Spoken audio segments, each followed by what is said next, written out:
Ismail, what is up? Welcome to the channel. Finally, after being the world's most best unknown designer for the past few months, it's good to bring you here on the air to share your story and a little bit about how you become such a good designer on your own.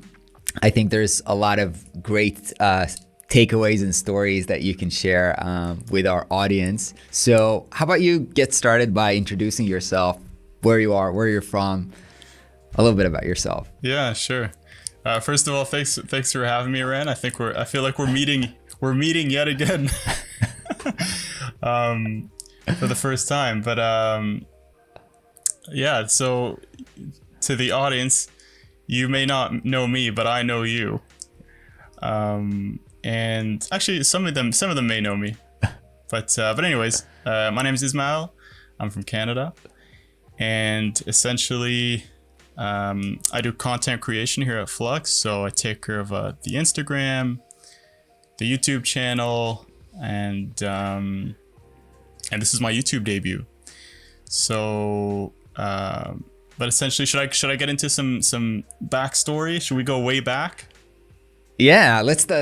Okay, so I think it's worth exploring like how we got started working together. Sure. I actually approached you. So you have your own personal great Instagram page where you create content, well designed and highly educational. And I approached you when I was looking for somebody to help me with my Instagram page. And we kind of got started talking, and you shared your story with me about how you actually started your own startup company and did everything yourself.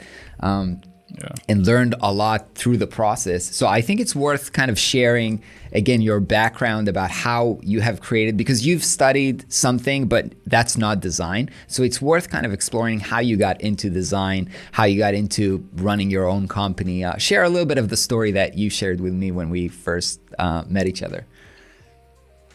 Sure. So, you know, like you just mentioned, I don't have any formal design education, but and as I was telling you earlier, I feel like my life was just a bunch of randomness. Like I tried out a lot of different things, and it ended up being kind of a blessing, because as I was telling you earlier, I'm quite a T-shaped person. And for people who don't know what a T-shaped person is, or the T-shape, I-shape, X-shape. So T-shaped people are really good at cross collaboration. They're really good at one thing, but they can pick up other things pretty easily, and they can collaborate quite efficiently. And then I-shaped people are really good at one thing. The idea here people in the comments are going to say, "Oh, Ron is always interrupting." I love it. But the way I understand the T-shape concept is there's a lot of different skills that kind of like what we call full stack. So it's very, very broad. Yeah. You have a very broad skill set, but for some of it, you go really, really deep. So that looks like kind of a T-shape. While an I-shape might be somebody that just knows one thing very well, but they can only do this one thing. A T-shaped has a very broad set of skills, so they can be full stack, but there's one thing that they are kind of very good at. So can you share a little bit of the other things that you were doing, kind of the different experience? It sounded a little bit like, I don't know if you know the famous Steve Jobs kind of like lecture when he said about all the randomness in his life and looking backward, all the dots connect. So it sounds a little bit similar to that. So can you share some of those different experiences that you had prior to what we're doing today? Yeah, so my first hobby ever was drawing. And I did a lot of anime when I was young. Like I would draw a lot of Dragon Ball Z especially. And then I kind of dropped that and into... Did you learn how to do that? Did you watch tutorials, read books, I would just trace things. Fun? I just did it for fun. I would trace. I did a lot of tracing, and then once I got pretty good at reproducing things, I would try to create my own kind of characters from scratch, and that contributed to my creative flair, I guess you could call it, a lot. And so then, but then I dropped that. For some reason, when I entered high school and I got really into athletics, I played soccer, I played hockey a lot. Very Canadian of you. Very Canadian of me. That's right. The outdoor rinks, playing in the outdoor rinks. It's -20, but you pretend like it's totally fine. But anyway, so I did that, and then for post-secondary, so university, I studied chemical engineering. And so that's another like kind of left turn, like out of nowhere. Yeah, why did you study chemical engineering? So here's why. I had no idea what I wanted to get into. I would get bored of things really quickly. And so, my mom was like, why don't you, of course, this is every mother's thing. Why don't you just become a doctor, right? Oh my God, the medical field. And so chemical engineering was the only program that had all of the prerequisite courses for medical school to get into medical school. So, because obviously you do your bachelor's and then you get into, and then you do something like medical school or law school or whatever. And chemical engineering was the one program, I think, that had all of the prerequisite courses. So that was the deciding factor. And got it. Ultimately it wasn't me, but it was super enriching. So it was enriching in that. So just to clarify for everybody, chemical engineering is essentially the study of design of chemical plants. So think reactors, think units, big ass, huge units that you see that release a bunch of harmful chemicals into the air. No, I'm just kidding. Those are the crappy plants. So yeah, think like chemical. But for example, I don't know, now everybody's talking about vaccines. I guess somebody has to plan a plant or design a plant that can manufacture vaccines and stuff like that. That's probably chemical engineering. It really is, because it's at large scale. That's the whole thing with chemical engineering. That's the name of the game, is large scale production. So whether it be plastic, food, like you said, pharmaceuticals.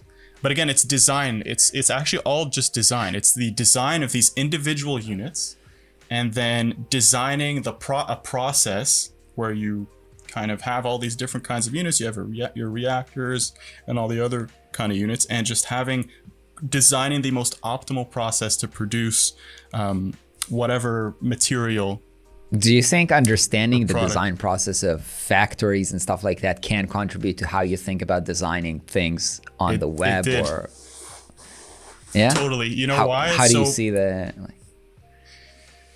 I think it was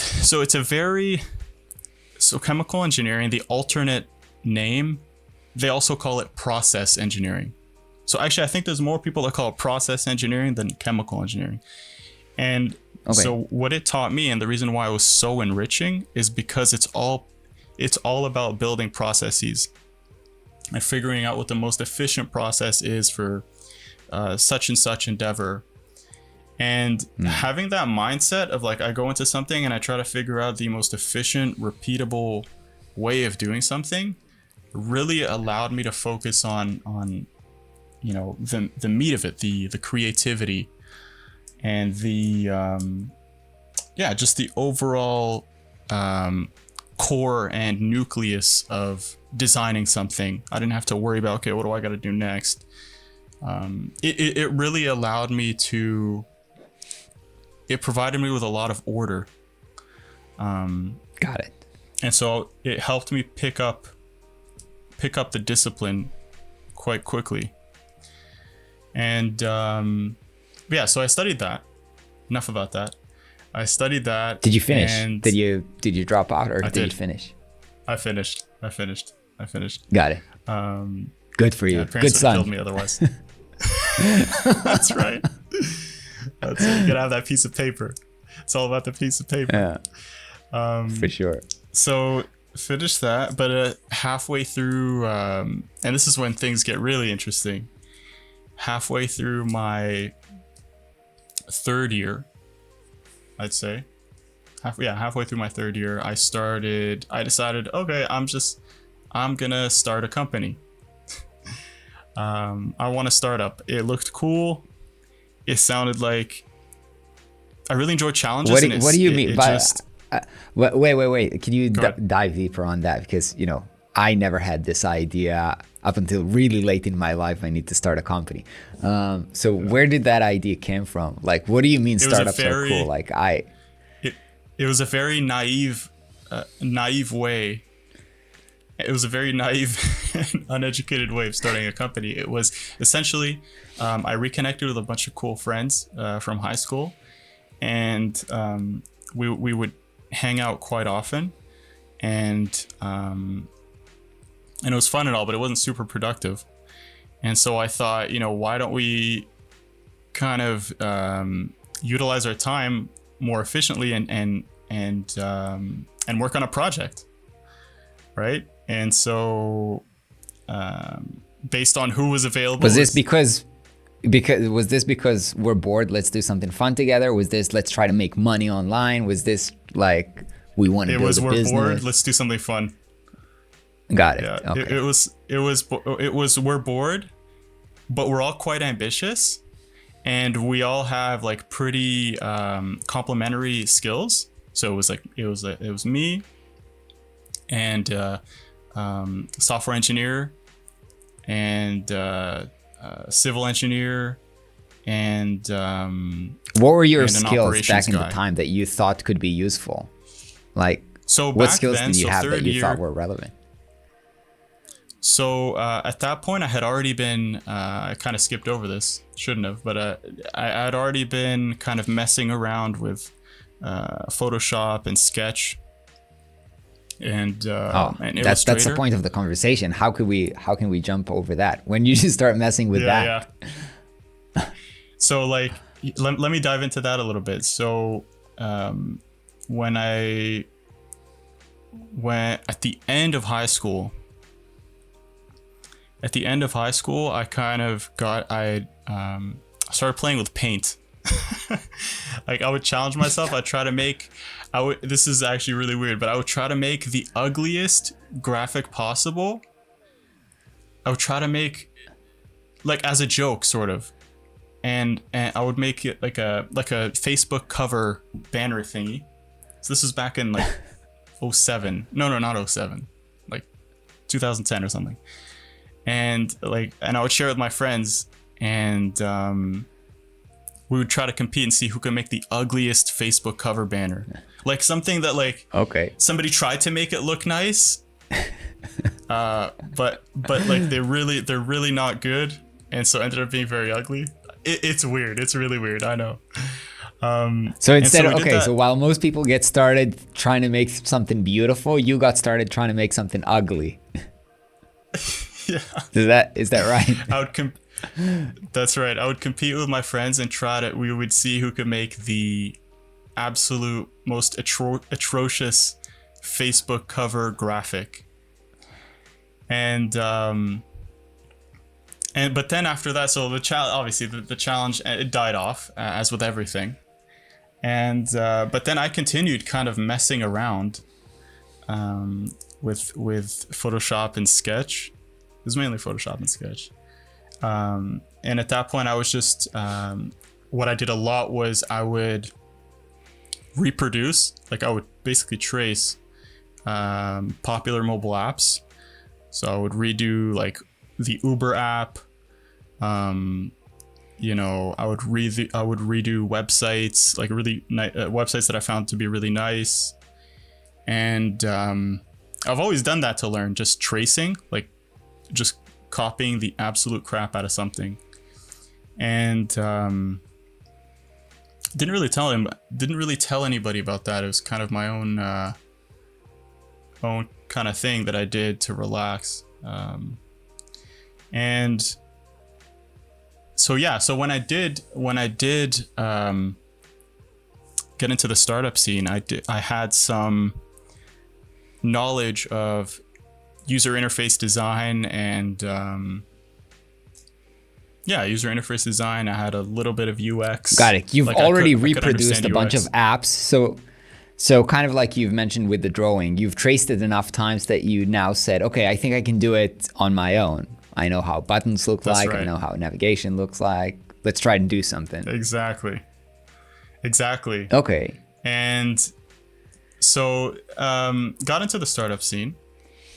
And our first idea was, so we started, so usually people, they get the idea and then they start a company. We did it the other way around. We started the company and then we started brainstorming for ideas. And Yeah, it's that actually was pretty quite the common, inflection. by the way. Really? Yeah, we did this as well with the new school. Yeah. Interesting. Yeah, just a bunch of people want to work together. Let's think about something cool to do. That's right. The focal point was just working together. That was the thing. But so this, when we started brainstorming for ideas, this was kind of an inflection point in my life. I would say that this was another turning point, another inflection point in my life, I would say, because things got real, you know what I mean, as they say. You were still in school though at the time, if I understand. I was still in school, definitely still in school, and did my best to get good grades, but this did take up a lot of my time. And so we came up with an Uber for tour guiding. You know, that's the best analogy I can give you. It was this. Plus, was you've already traced the 2015. Uber app, so. And I had already traced the Uber app.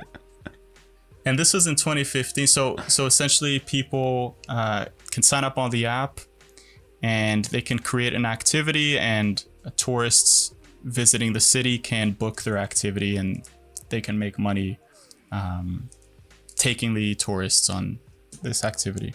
So this was in 2015, 2016, before Airbnb experiences launched, which is just that. It's like it's an Uber for tour guiding.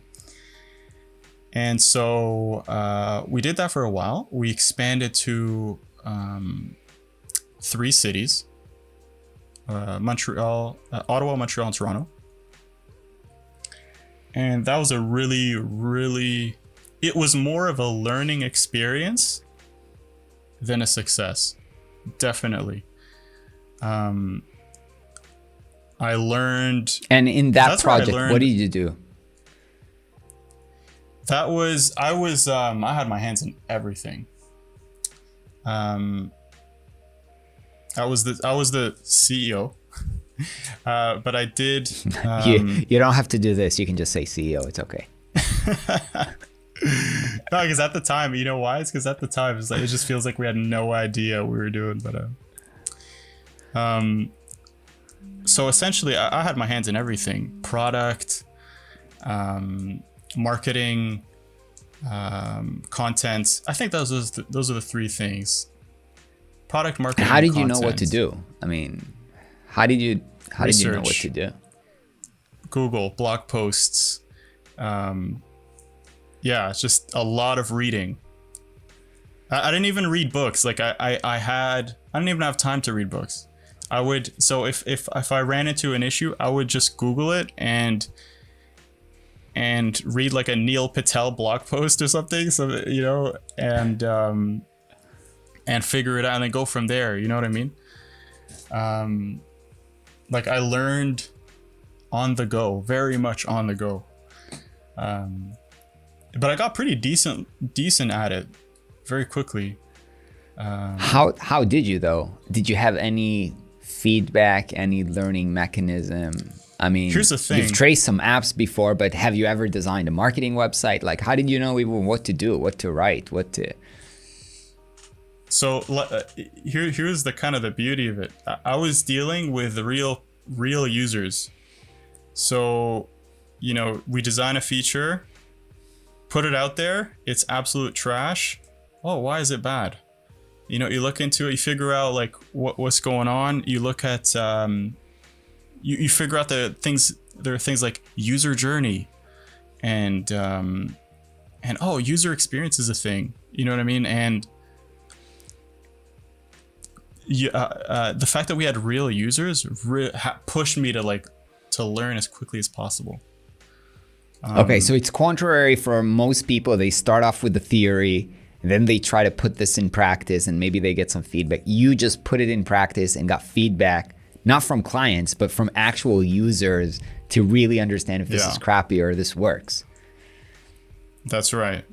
Interesting. Interesting. It would have saved me a ton of time to actually learn the theory beforehand, and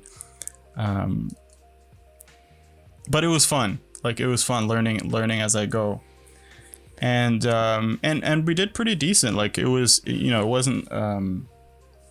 wasn't a success by any means, but 3 cities, tens of thousands of users, and a lot of compliments on the app's design. That's all I cared about. Whenever we would get an app review and somebody would say, "Oh wow, this app is really well designed," I didn't even care about anything else. I didn't care if if we got bookings. I didn't care if I didn't care about revenue that much, even though I tracked everything, our revenue, our runway, and everything. But like, the one thing that really made me happy was like when somebody would compliment the design, or somebody would compliment the content, or some of the copywriting, things like that. That brought me a lot of joy. How do you feel that you developed those sensibilities? Was it just like the tracing, or was it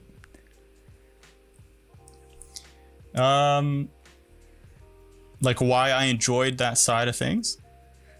No, but how did you develop the sense of what is good versus what is not good? I don't know. It's just very instinctive, I think. Very instinctive, and I did a lot of reading, and I was kind of extremely stubborn. So, a lot of times it was very clear that this wasn't going to work. Very clear. There was no product market fit. Like, the traction was decent, but nothing impressive, right? And yeah, you're talking about the business side of things, right? That's right. But I didn't care, because I really wanted to decipher and kind of learn the design side of things, and product and content, and how to make a user feel good, and that kind of thing. That's what really enticed me. But then what happened is, so we essentially pivoted, like 2.5 years into the business. We pivoted. And at this point, you were out of school already, and you were doing this full time? I was out of school. Yeah, I was out of school, and I was doing it full time. We built a fantastic team. At its peak, there was 9 people, and I felt really good about that. We had everything. We had a product. We had an iOS app. We had an Android app, and we had a blog. We had a marketing website. We had paid ads going. So it felt very real and fun. It was very fun. And so then we pivoted. People started using the app as a sort of really a unique type of dating platform. So essentially people would, so the activities on the app, these tours, were quite unique. Like the types of activities. It wasn't something like, okay, I'll just walk you around the city, I'll show you some monuments, and that's it. Some really cool stuff like llama walking. You get to walk some llamas, or photography, sort of like a in-person photography course type thing, right? Like a live photography workshop, or porcelain painting. Anyway, so it actually attracted locals more than it did tourists. And so what happened was people started using the activities as first date ideas. So people go on dates, locals would go on dates, and use these activities as the date idea. And so we thought, why don't we, the traditional dating app is all online, right? You swipe through people, and then if two people swipe right on each other, which meaning they like each other, then they match and they get to chat, right? But so we thought, why don't we take it one step further based on what's happening here? And once two people match, once two people show interest in each other, they essentially get to go on a date, right? And a date is booked for them, and they pay like via the app, and it's all booked and ready to go, and they can just meet up in person instead of having to chat online and have the conversation die off. And so essentially a match equals a date. That was our sort of slogan. And so after that, that's when I realized that there was now I sort of have like a viable business. There was a bit of product market fit there, definitely. It's not like you had to start a new business from scratch. Yeah. And it wasn't like to start a new business from scratch. We just kind of redesigned the app. We did that redesign in a month. We redesigned the whole app. Did you redesign the kind of like brand concept as well, besides just like obviously the functionality of? Sort of. Yeah. Did it have to be a different brand? Yeah, I remember I redid the logo from travel to yeah. It wasn't so bad because our brand was a llama. Like our logo was a llama, and so that's kind of an abstract sort of thing. It was a llama, and our main color was teal, so it could have been anything. You kept it also for the dating. Yeah, so I sort of kept it. I mean, that's right. The llama dating. Yeah, that's what a lot of people called it, in fact. And so that happened. I did redo the logo though. That was a fun process. Like that was my first time kind of really taking branding seriously, and I created a whole branding process for myself, and I went through the whole process. That was very fun. How did you know what to do? How did you research? YouTube, a lot of YouTube. Was there anything in particular that was really, really helpful for you? Not really. You know what I would do? I would take bits and pieces. Okay. I would open up. Okay, this is what I would do. I would search up the topic at hand on Google or YouTube, and I'll scroll and I'll hold the command key. And whenever there's something like an interesting title, I click on it and I keep opening, and I'll have like 30 tabs, and I'll skim through each one, and I'll see a little gem, right? Oh, this is a nice little hidden gem. And I'll put it in a document. I'll get onto the next tab, find a nice gem, something very useful, put it in the document, and then I would have something really, really useful to go through. That's how I've always kind of done things. So the redesign happened, and that's when we gained a lot of traction. Actually, that's so funny. Like a product speaks for itself. Like if you have a good product, you will get traction. And so ours was good. Like the concept was really interesting. People were quite intrigued by it. And at the same time, it was pretty well designed, because at that point I had a lot of practice. So I had a lot of independent practice just on my own, but also a lot of real world practice with the initial iteration of the app. So I remember when we did that redesign, I really wanted to do it right. And luckily my co-founder and really, really, really close friend of mine, Ali, he's also a pretty solid designer. He develops as well. So he's truly full stack. So we were able to produce a very different product in less than a month. And so that happened. We gained a lot of traction. We raised some money. In the end, we raised about $500,000, and we were super excited about that. Because you see startups raising money and like, oh man, that's so cool. So we did that, and then COVID hit at the beginning of 2020. It's February or March, something like that. March. And so COVID hit, and our concept, it made our entire concept sort of obsolete. Because the whole thing was people meet in person, right? That was our revenue model. You book a date and you meet up in person. And so COVID and social distancing made the whole thing sort of entirely non-viable.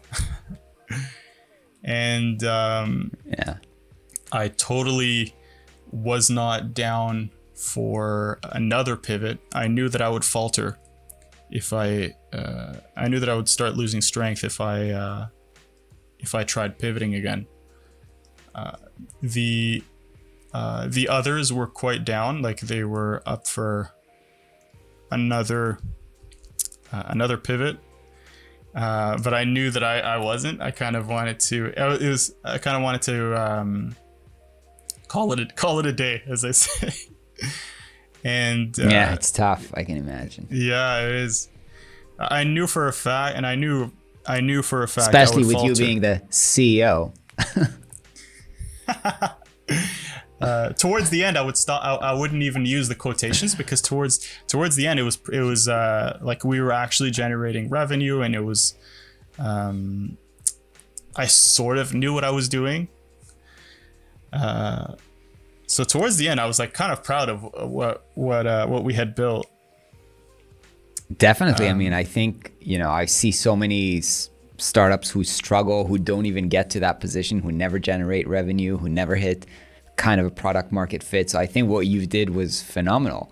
Also, it looked fantastic for people who just did this straight out of college. No kind of formal education on design or engineering or whatever. It looked fantastic. Thank you. Appreciate that, Ryan. So then, and I remember at this point, I kind of knew, I immediately knew that I wanted to get into the design world and design / education. So I had been lurking the design carousels that started popping up at the end of 2019, right? Mizco, Christo, even you, I got on it really early. And I was like, wow, this is really my thing. Like I caught it. I started lurking it when it had just popped off, like September or October or something. Like this is like I'm sure most of the viewers are very familiar with these educational design carousels on Instagram. For sure. You can't be on design Instagram and not know that. That's right. But like, it's so funny because it's such a recent thing, right? Like literally the first ones is end of 2019, right? September 2019, I think, was when the first ones. Dude, after a year that's been like 5 years, that feels like it's 5 years old now. Doesn't it? It feels so old. It feels so old. It's true. It's weird. It's weird. I don't know what it is. I think it's because it's so ubiquitous now. Like everyone's doing them. Everyone's doing It them. is. Yeah. But I still find them extremely valuable. But anyway, so I was lurking them, and I love that. I love that. Like I loved the carousels, and I remembered one of my favorite parts of working at my startup was like one of my favorite things. Like it was kind of a drug for me. Was somebody needing help with something, somebody on the team needing help with something, and me helping them me explaining it to them, taking like a semi-complex or complex topic and trying to distill it into something super digestible and easy to understand and quick. That was a nice challenge, and I love doing that. And so I loved the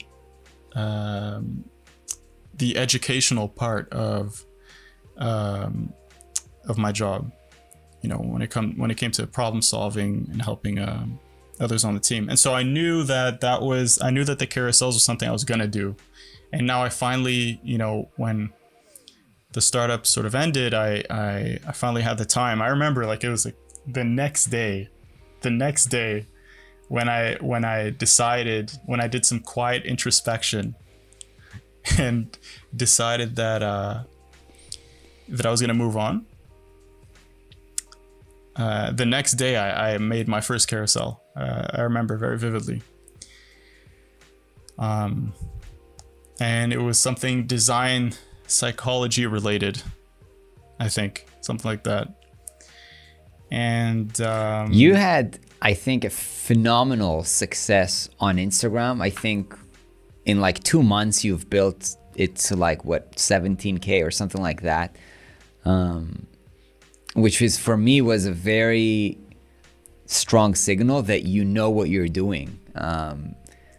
Yeah, you know, I see so many accounts on Instagram and people posting carousels all the time, but sometimes even doing a good carousel is not enough. You need to understand distribution. How do you get people to see it? How do you get people to like it, to engage with it?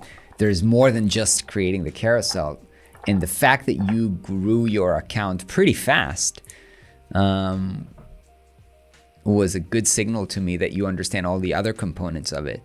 Do you think that's kind of because you figured Instagram out, or because you already had kind of a marketing background running a blog? Or so here's what I would attribute it to. I think that, like I was saying earlier, I love doing research and figuring something out and setting a nice clear process before I start. And I remember I did quite a bit of, like I was telling you, I was lurking since September of 2019. I was lurking these carousels and looking out for what does well, and you know, getting a feel for what people like, and things like that. So I created a process for myself. I was like, okay, this will be really good to have on my profile. People would find this helpful. I guess after lurking for so long, being exposed to it for so long, I had a feel for it, kind of an instinctual. I was very instinctive about it. I had a feel for what would work, what wouldn't work, and had time on my hands, right? And did you have kind of like a clear process, as you've mentioned, where you like, okay, so here's how I'm going to do this, or we're like, let's wing it, let's try do one and see how that goes? Or, I had a clear process from the get-go. Did you say like did you have a challenge, like, okay, I'm going to post daily every day for like 30 days, or like, how are you thinking about this? I didn't have a challenge, but I had a process for, like, my goal was, I'm going to try to put out the most valuable, most impactful, most good-looking carousel ever, every time I'd made a carousel. And that was... But no cadence into this limitation or challenge. I didn't have a pace. I didn't have a timeline or anything. Like, I remember I was very meticulous about it, in that, like, I would do things like when I created my account, I made it private. I immediately made it private, and I posted 6 times before I made it public, because I wanted people to, when they visited my profile, to see that I already had something on there, and that it would increase the likelihood that they would follow me, right? Like that's just little things like that, that some people may kind of overlook, By the way, just a note, I had my Instagram account private for like 2 years, just because I didn't understand that, I thought you use Instagram to take pictures and put effects on them, and I didn't thought that you need to get followers. So it was just like, why wouldn't it be private? Until somebody told me, dude, you need to make it public and get people to follow you. It's like, oh. Yeah, I mean, that's what it started off as. That's what Instagram started off as, right? It's like share beautiful photos. I just didn't understand. I didn't understand the platform. Yeah, no, but but that is that what you said with. Yeah, but understanding the process of, okay, people are going to, like, thinking through the process, like, people are going to visit my profile. What will they see there? What would make them want to stick around and follow? I think that's a good insight. Definitely. Like, I put myself in their shoes, and I would just put myself in their shoes and try to create the most impactful every time. I mean, I didn't have a timeline. I didn't think, okay, I'm going to create 2 carousels this week. No, it's just, okay, I feel like creating a carousel, but it's going to be stellar. You know what I mean? It's going to be really good. And like, I wasn't trying to be, let's be honest here. I wasn't trying to be 100% philanthropic, like trying to give back to the community. I just loved knowing that, like, it was a very much a high for me, knowing that it was helpful for someone. That the tips were helpful for someone, and that they found it aesthetically pleasing. That was kind of a high for me. And for 100% of people who create content online, that is the emotional payoff of creating content. I mean 99.9% of the people who create content never make money off it, right? So why do they do it? I mean, they do it because they enjoy the feeling of helping people and getting recognition and getting it liked and so forth. I mean, that's right. Yeah. I think, by the way, are you familiar with the concept of the 5 languages of love or something like that? I am. Yeah. So mine is words of affirmation. Mm-hmm. And when I kind of discovered that, I understood why I'm creating content, because when people write in the comments, oh, I liked that, and that was very helpful for me, that is the most meaningful way of getting love. So it just makes sense. That's right. Yeah, and you feel like you're and I think for a lot of, you feel like your voice is heard, right? Yeah, for sure. For sure. Who doesn't want to be an authority? Yeah. Let's fast forward. You created your Instagram account, which was amazing. That's how I found you. And then you've agreed to join the team, and you've been doing fantastic work. You've been doing the website redesigns, which people love so much on our stories. I love that. I think, do you have, like, I'm trying to think about, like, people love it so much. Is there any kind of process that you go through when you do this redesigns in terms of inspiration? How do you think about it? Something that can be useful for other people who are doing redesigns? Yeah, I definitely do. And by the way, I got the inspiration for it from you.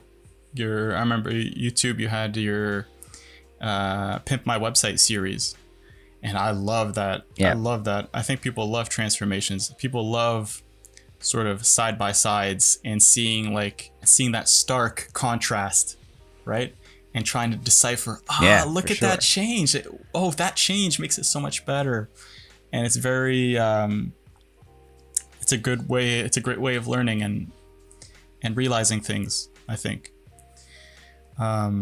But so as for a process, yeah, definitely, because if I didn't have a process, it would take me, you know, it would take me an eternity. It would take me all day. Every single one would take me all day.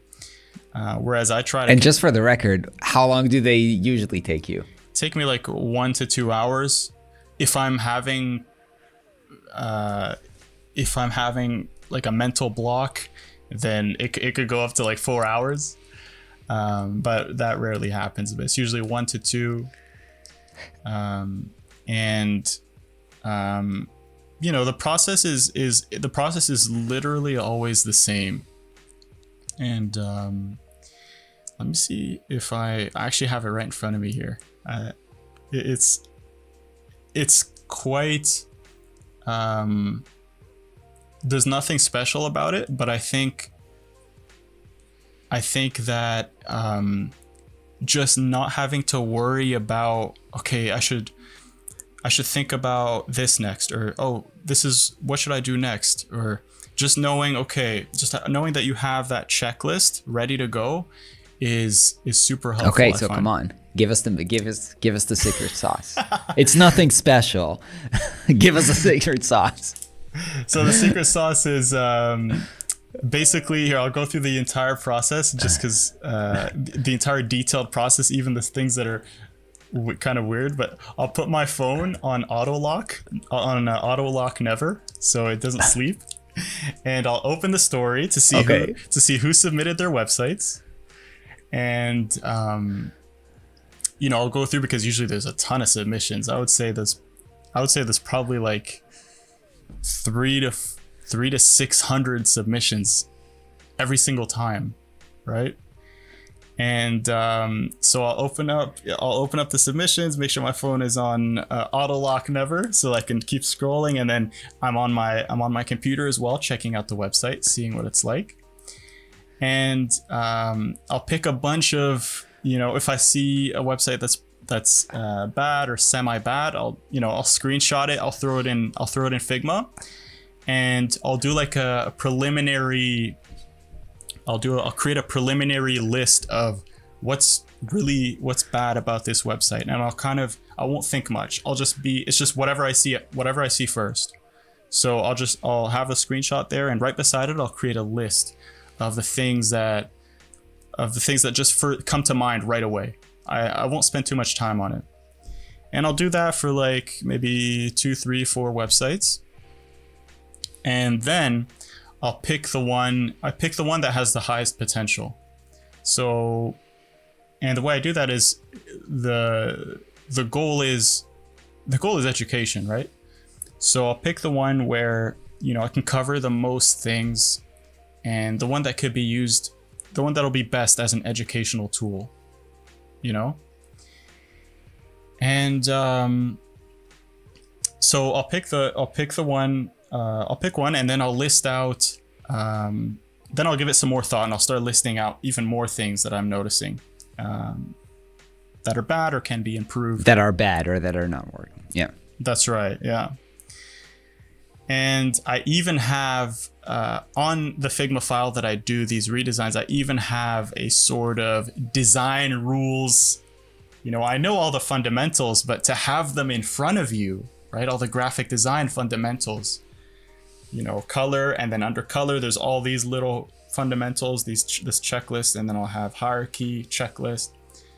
But even though I know them, it's so helpful to have them right there, and just have the website, the bad website there, and then the fundamentals there, and looking where comparing and seeing where it's off. So that'll help me add to that list. Okay.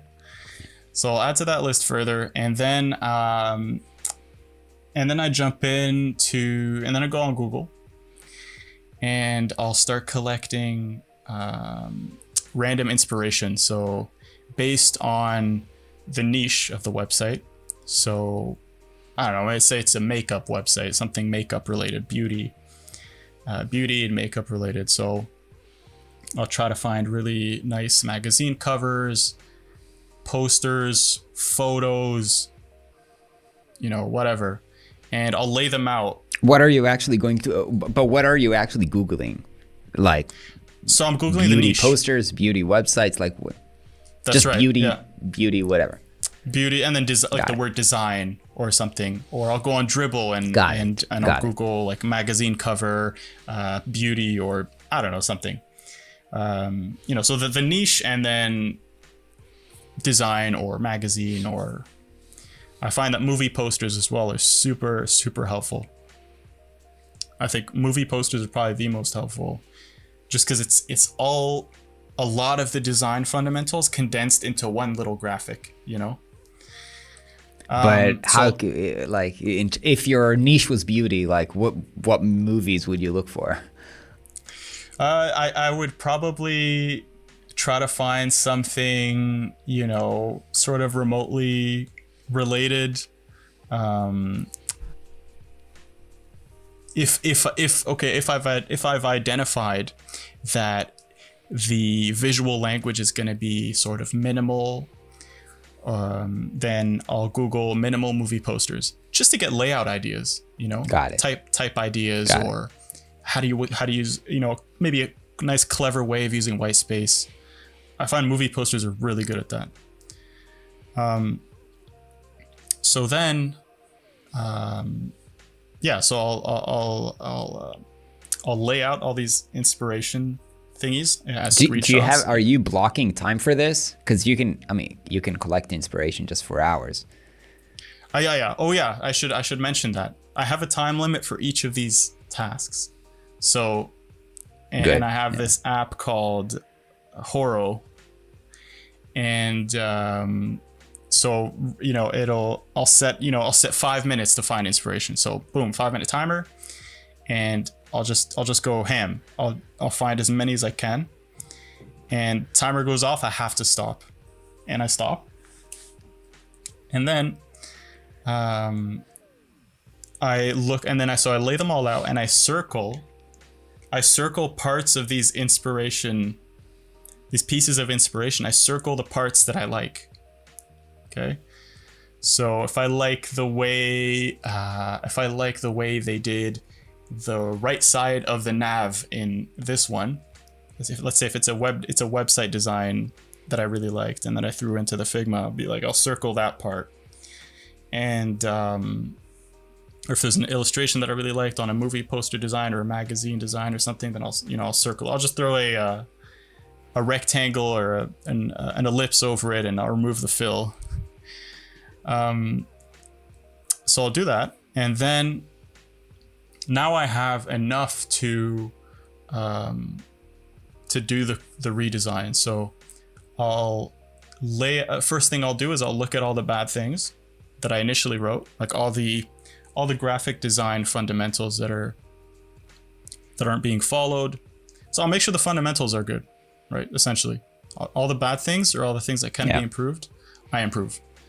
And then I jump, and then it's like the flair part. This is where I add like a cool touch.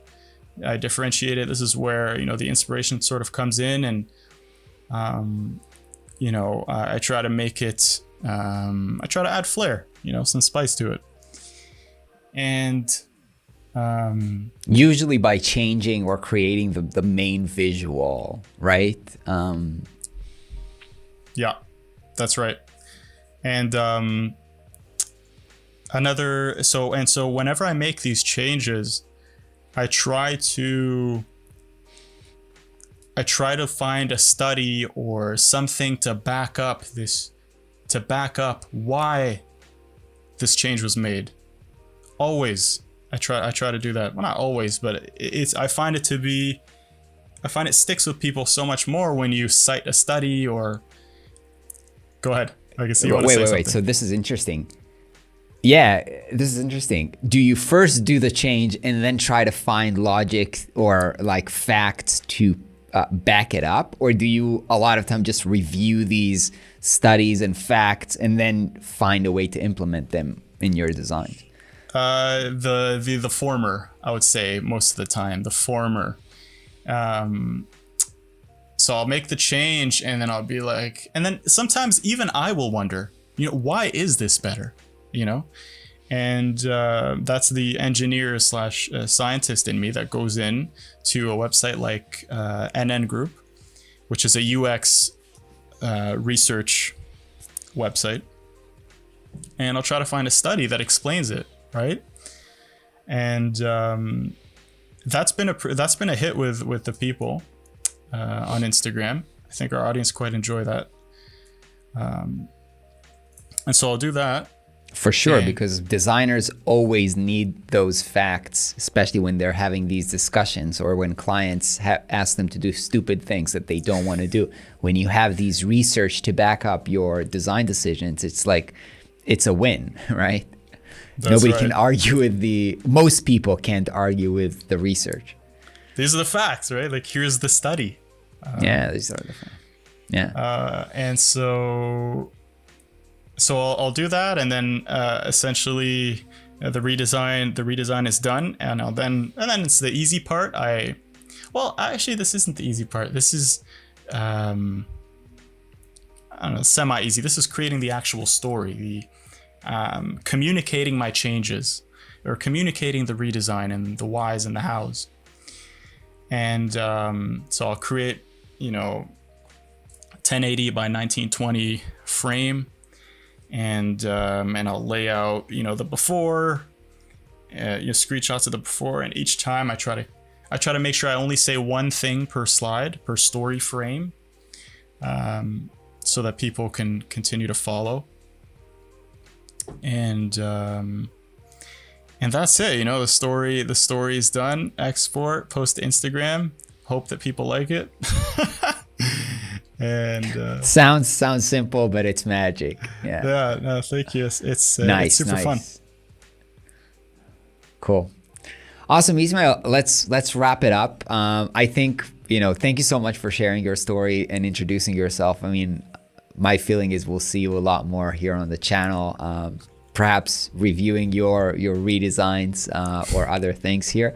So thanks so much for being part of the company and sharing your insights here on YouTube. And we'll see you on the next video. Thank you, Rand. Appreciate you having me.